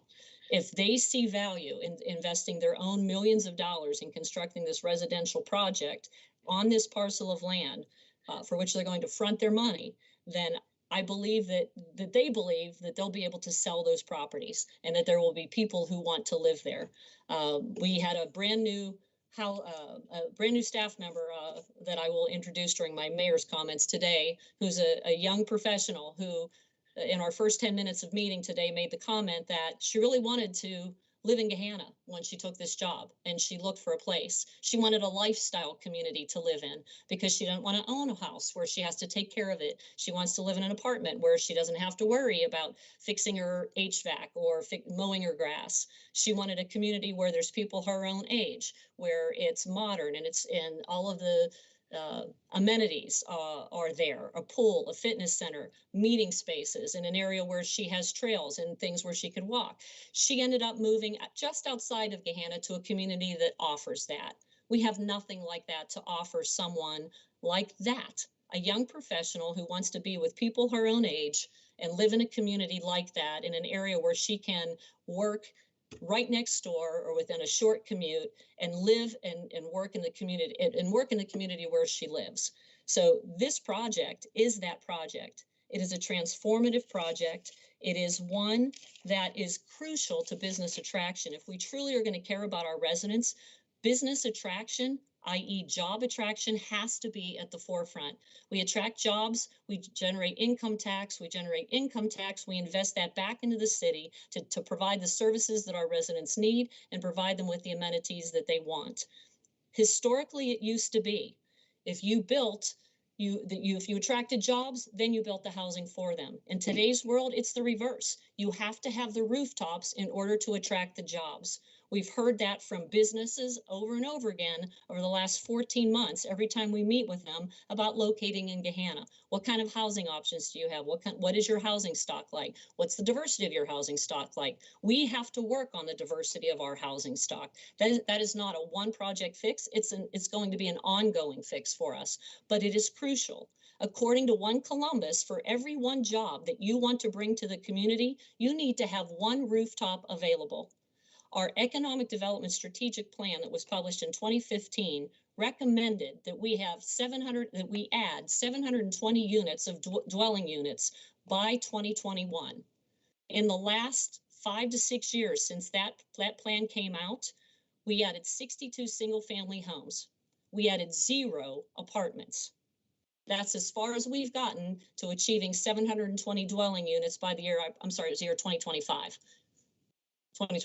So we got 4 more years to go to come up with 600 some more units in order to meet the economic development strategy plan that fits in with our ability to attract jobs to this community. We have 13,897 homes in Gahanna. 27 of them are for sale, 0.002%. So we have 50 jobs just coming to Creekside right now through BillGo. We've got homes for half of the people who are going to come here. We need to add to our housing stock. And we've talked about this over and over and over again. And the reason we support this, the reason the administration supports this, and when I say the administration, it's Dr. Donna Goss, a development expert who's worked for decades in the development field. It's Jennifer Six, our interim development director, who has worked for 2 decades in the development field with municipalities all across the state of Ohio. It's outside counsel that we've engaged to try to answer the questions that have been raised by council. These are the reasons why we support the project. At the end of the day, I respect your decision, whether you agree or whether you disagree. I just want to be able to provide you with the answers and the information that you need in order to make an informed decision. So I thank you for your time. And I think you know where we stand on this, and I respectfully wait for your vote. Thank you. Mrs. McGregor or Mrs. Angelou, do you wish to make any comments? Or actually, not so much comments, any questions or discussion you'd like to add? Not me tonight, thank you. Yep, Ms. Angelou. I have no questions. Any further discussion? Roll call. Leesburg, Yes. Angelou, Yes. McGregor, Yes. Renner, Yes. Schnitzer, Yes. Bowers, Yes. Lyric. No. Thank you. Motion carries. Thank you all, and we look forward to many more months of working with you. We appreciate what you've done for us here, and we're going to try to make everybody proud. Thank you all. Good night. Thank you. Correspondence and actions, Madam Clerk. I'm good. From council, we'll add that, again, as mentioned earlier, we do have, I believe it was the 2 emails with regard to this development project. I believe those are the 2 primary, and then we do have an email from the Hoffmans with regard to the pad transformer issue. Any other correspondence or items from council? Representatives of the Community Improvement Corporation, Mr. Leesburg. Yeah, we have a meeting tomorrow morning. Thank you. Mid-Ohio Regional Planning Commission, Mrs. Angelou. Thank you. It's wonderful to be the chair of MORPC because I get to come forward and tell you a few things that have been happening. I actually have William Murdoch, the executive director, does send out a kind of thing of what we've discussed this past Thursday. So that has been put on file through our clerk. But I'd like to talk a little bit about what we did this past week, and actually the fact that this is the first time we've had a meeting in 2 months. Now, if I can find all the things I want to say here, if I can find, there they are. Sorry. I was fortunate enough to be able to tell Executive Director Murdoch that I wanted to, in my introductions and welcome that happens every time we have a meeting, I wanted to actually go to Black History Month as a reason that I would was feeling that was something that was very important in the month of February, and he was just delighted that I was willing to put something forward on this. I had it was about 5:30 in the morning when I woke up and said, oh, I'm going to get up and research a little bit more. And with that, I had picked up my phone and found on Facebook that Cornell Robertson, the Franklin County engineer, had actually posted something to do with the Black History Month, and it was titled "Black Leaders in Transportation." And if you know Morpsey, you know that Black leaders in transportation is just a joy, but transportation is a huge part of our what we do at Morpsey. We do many things, but transportation has always been the core thing of that. When I started to read what he had put out there, it was moving to me because he spoke to the importance of exactly what we were trying to do, put something forward on Black History Month. Mr. Robertson said, today we celebrate Black History Month by recognizing Dr. Jack Marchbanks. And there was this beautiful photo of him, as well as information from the governor. And that information was that he had just directed that the first African-American director of the Ohio Department of Transportation would be Dr. Mark Banks. So this was, to me, an amazing thing. We saw somebody that's passionate about transportation, a first being the African-American director. And, I could only thank Cornell for starting this. Then I was looking at what Governor DeWine had said about Mr. Mark Banks, and he noted some of the things that he had done in Central Ohio. And so, may I say, one of them was the Central Ohio widening of I-270 North Outer Belt, and he didn't put the word great in here, but I did, from the great city of Gahanna to the great city of Dublin. So we've been talking about Dublin a little bit tonight, and quite honestly, to me, this was just an amazing thing. That number one, I could brag about Gahanna, as well as bring in this information that I was unaware of before I had seen this. Dr. Marchbanks also has a passion for music. Well, I would like that, because after being a music teacher my whole life, and he does have a Sunday show that he co-hosts, the Jazz Sunday, a 3-hour weekly radio show. Now, there was so much more to this, because the minute that I decided to do this, Neil Jurist, a former person who worked for the city of Gahanna, now at Morpsey, sent me some great Black History Month talking points, and I'd like to share them tonight. Did I lose something here? No. I seem to have lost my, you can still see me? Because I see nothing. Okay, let me go on then. So here are a few wonderful Black History Month talking points that I think can go into everybody's little purse or wallet that you want to put. I always have them in a little book because it's so exciting to read this. In 1926, Harvard-trained historian Carter G. Woodson, known as the father of Black history, had a brilliant idea. He created Black History Week, a celebration of people that many believed had no place in history. Years later, it evolved into an annual event and celebration that we now know as Black History Month.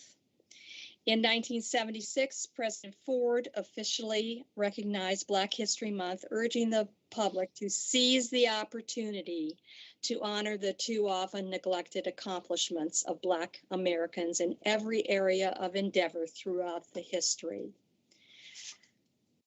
To commemorate Black History Month, this would have been last Wednesday. Morpsey hosted a lunch and learn for its employees. They learned about the substantial impact of the King Lincoln Bronzeville district and how transportation, housing, and the arts has affected this nationally known neighborhood. We had guest speakers from ODOT, the Lincoln Theater, the Near East Area Commission, and the Bronzeville Neighborhood Association. Neil, of course, had to bring up something else as well, because if you follow us in social media, you will notice Morpsey highlighting the noteworthy accomplishments of African Americans throughout the United States, as well as in our own communities. We had a beautiful picture of many of those African American people who have been working hard to be noticed, as they should be. There was another person, Granville Woods, who is known as the Black Edison. I did not know this, but Granville Woods was born in Columbus, Ohio, and was an inventor who had more than 60 patents in the U.S. His work mostly involved trains and streetcars, transportation again, and he became known for helping to develop a better and safer transportation system. So this was how we started our particular meeting, as well as the fact that I have my song of the month, and that one was basically based on Rent and Seasons of Love. And it was, 525,600 minutes, because we were starting our first time in 2021 to have a meeting. Our executive director had many things to say, because when you have 2 months where you go, well, now what's happening here? Life went on with Morpsey.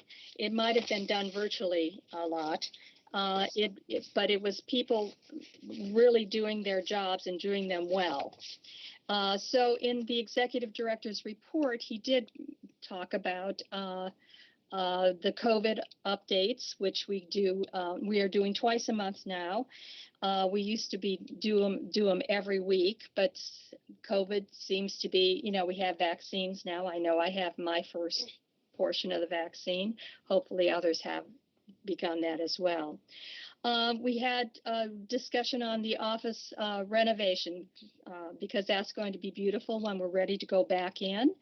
We're working on a strategic framework, regional housing strategy, speaker series.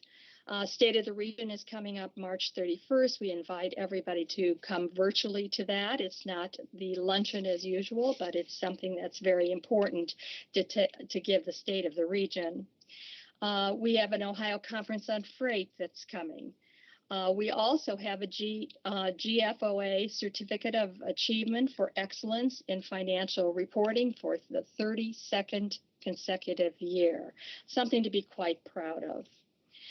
We have the NARC convention, which we spent some time talking about, and the fact that a new board, NARC board of director, is Ike Stage, who is the mayor of Grove City. We also have some other congratulations to Delaware County Commissioner Jeff Benton, who has just been named chair of the Ohio Treasurer Robert Sprague's newly created Central Ohio Regional Advisory Board. We also have another one, City of Dublin Mayor Chris Amoroso's groom, also the secretary to the Morpsey Commission. Was appointed to serve on the 2021 Community and Economic Development Federal Advocacy Committee for the National League of Cities. We also had One Morpsey, One Voice, and it was my pleasure to introduce Dr. Beverly Vandiver, Kerwin Institute Executive Director. And that was also, she spoke to us on the Kerwin Institute place at OSU. And it has everything. Let me grab my little things here if I can find it. It probably can't find it now. Oh, there we go. It has, the goal is to connect individuals and communities with opportunities by educating the public, assisting social justice organizations, and investing in efforts that support equity, inclusion through research, engagement, and communication. And it was a joy to hear Dr. Beverly Vandiver. So we did have a reasonably busy thing. You'll see much more in the file that is I gave to April to put in, and we are looking forward to an amazing year in MORPC, and I am thrilled to be part of that organization. So thank you very much. And if you would like to make sure that you look at, the things that are there from what Mr. Murdoch had sent, I would appreciate it. Thank you. Thank you. Thanks, Karen. Convention and Visitors Bureau, Mr. Leesburg. Yeah, I don't have an official report tonight, but I know that the winter version of the Herbal Trail is running until March 31st. There's 6 local partners, so get out and support those folks. And I know that they planned a Creekside Cocktail and Chocolate Trail that was presented by Tina Wiedebrook, I believe was held yesterday. So that's all I've got from CVB. Thank you. School Board, Mr. Schnetzer. Nothing from me. Official reports, Madam Mayor. Yes, thank you. First of all, I referenced earlier, but actually, before I go there, I want to thank council again for your vote tonight and for the dialogue. I appreciated the professional exchange that we've had and look forward to many more of those. I referenced earlier that we had a new HR administrator. Today was her first day. Crystal Chitwood started today. Crystal comes to us. She was an HR analyst with the City of Columbus. She also is a Master Sergeant in the Air National Guard. So today was her first day before we sent her home because the sleet was coming. So I'm sure at some point you'll have an opportunity to meet her. We also have a brand new officer on the force, Officer Morgan Milliken. Graduated Friday. She was a member of the 134th recruiting class. And today was her very first day with our Gahanna PD police training officer program. So she will be in that program for the next 6 months. Where she will work under the leadership and tutelage of a senior officer and receive further training for Gahanna policies and procedures, and also getting to know our community. So I'm sure you'll have a chance to meet her as well. City Hall, just so everybody knows for tomorrow, given the weather right now, I've advised all employees who can work from home to work from home tomorrow. So I know we've been limited to public access only by appointment only. We will not have any appointments tomorrow. City Hall effectively will be closed, although we will be working remotely. We are, as we were sitting here tonight through this dialogue, I got an alert from Chief Spence, thank you very much, that we are under a level 2 snow emergency, which means that employees should contact your employers to see if you should report to work. You should stay off the roads. There are icy conditions, and it's expected to get worse throughout the evening. And the only other thing I would want to say is, because she's my spirit animal, is congratulations to Miss Emily Leesburg, who qualified for states, and I'm going to let her proud papa probably speak a little bit to that. Oh, look, I see her behind you. Yes.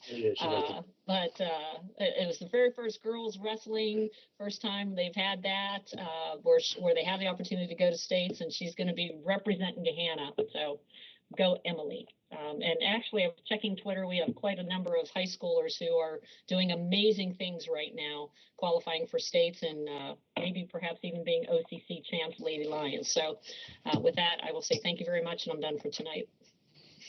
Thank you. City Attorney, Mr. Malarski. I'm spent. I'm ready for bed. Thank you. I second the motion.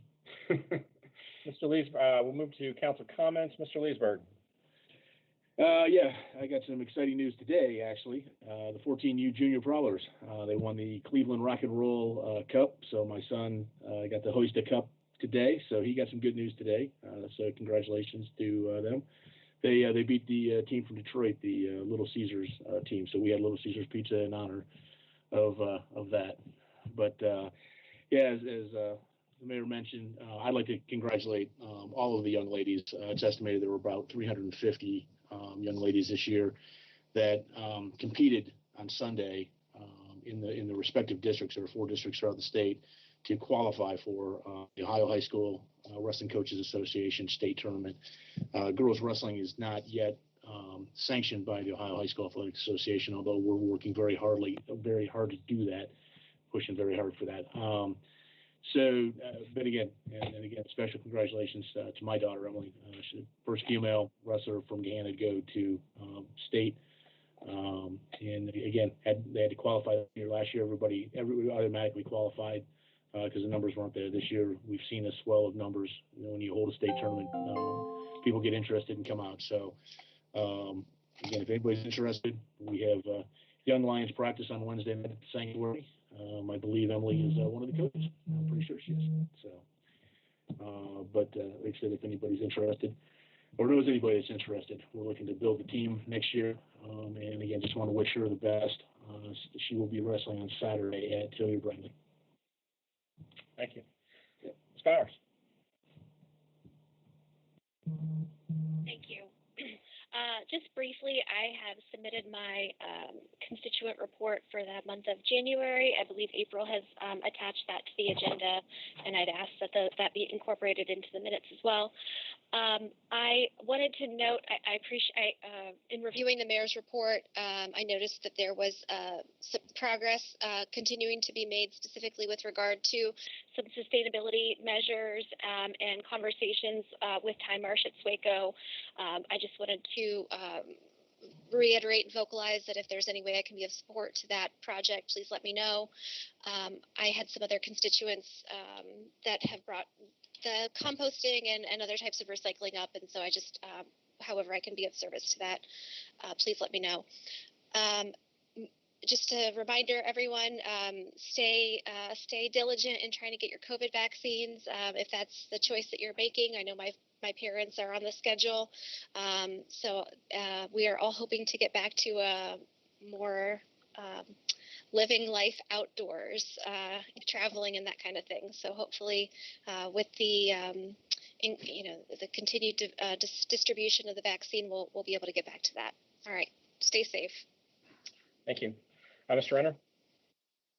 Yeah, I just want to again say hats off, Mayor, to your staff and all the road warriors that are flying down our streets and plowing and adding salt. Hope everybody be safe. I did get during our meeting, I got the alert from Franklin County as well about the level 2, and I've been coordinating with staff and authorized everybody to work from home until noon tomorrow. We'll just sort of see how it goes. But stay safe, stay diligent, and keep warm. That's all I got. Thank you. Ms. Angela? Well, I don't like snow, but I guess we have to like it tonight because it's really snowing. Actually, snowing ice doesn't go together.